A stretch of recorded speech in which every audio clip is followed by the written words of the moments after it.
Os movimentos de mulheres tiveram um ano cheio. A luta dos negros também conquistou mais espaço em 2015.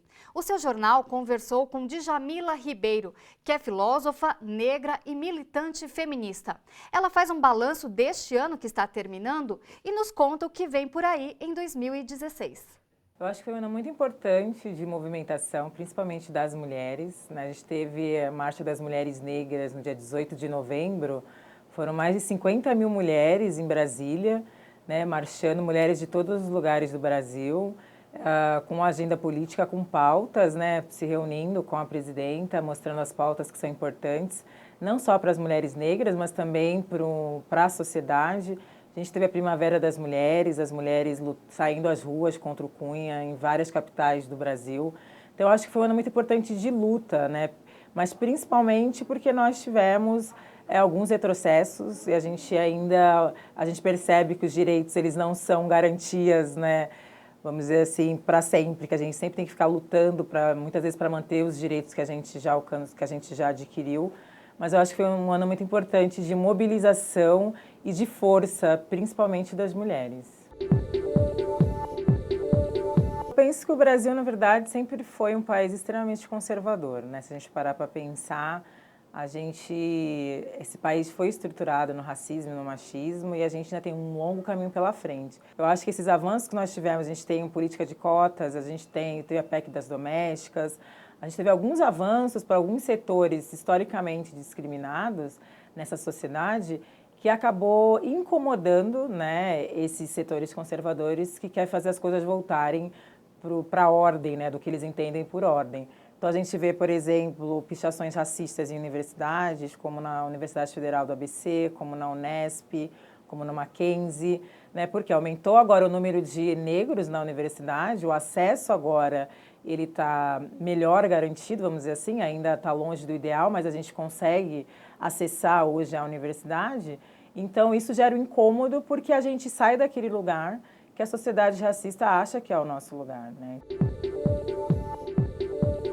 Eu acho muito importante e interessante esse tipo de manifestação, né? E são pessoas que sofrem muitas críticas, às vezes dentro da própria militância, porque se entende que eles estão militando somente por um viés estético e está deixando de lado a questão política. Mas as pessoas esquecem que o nosso corpo ele é político, né? A partir do momento que eu sou obrigada a alisar o meu cabelo para poder garantir uma vaga de emprego, a gente, né, mostra o quanto que a sociedade é racista e quanto que o corpo negro ele ainda incomoda e é uma das facetas do racismo.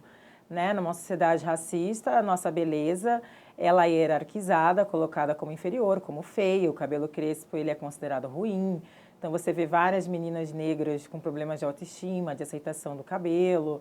Né? Então eu acho que são movimentações importantes para fazer com que, principalmente as crianças, né, que precisam de tantos referenciais, se aceitem, se gostem, se amem e aceitem suas características. Né? Então o corpo negro ele é político, então a estética ela também é política. O extermínio da juventude negra é um tema que a gente vem debatendo há muitos anos, o movimento negro, né, vem debatendo há muito tempo. E é necessário a gente frisar que esse extermínio da juventude negra, o extermínio da população negra não é um fenômeno atual. Né? A gente não pode esquecer que a gente vive num país que teve mais de 300 anos de escravidão e foi o último do mundo a abolir a escravidão, que no período da escravidão várias pessoas negras foram mortas e assassinadas, no pós-abolição também.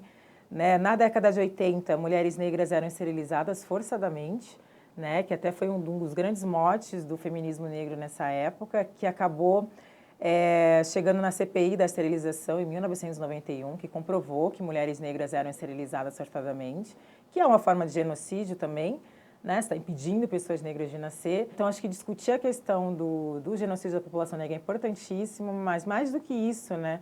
A gente pensar medidas de combate a isso, porque a juventude negra está morrendo e não dá mais para a gente naturalizar esse tipo de ação, né? Porque a gente acaba naturalizando ou vendo como algo que, né? Ah, não, o que será que esse jovem fez? Em vez de perceber que existe um projeto nesse Estado brasileiro mesmo de extermínio, né, dessa parte da população.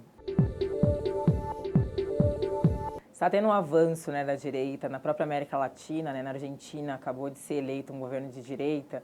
Aqui no Brasil a gente está passando por situações totalmente irracionais, né, por parte dos setores conservadores de querer impor situações que muitas vezes não tem base legal nenhuma.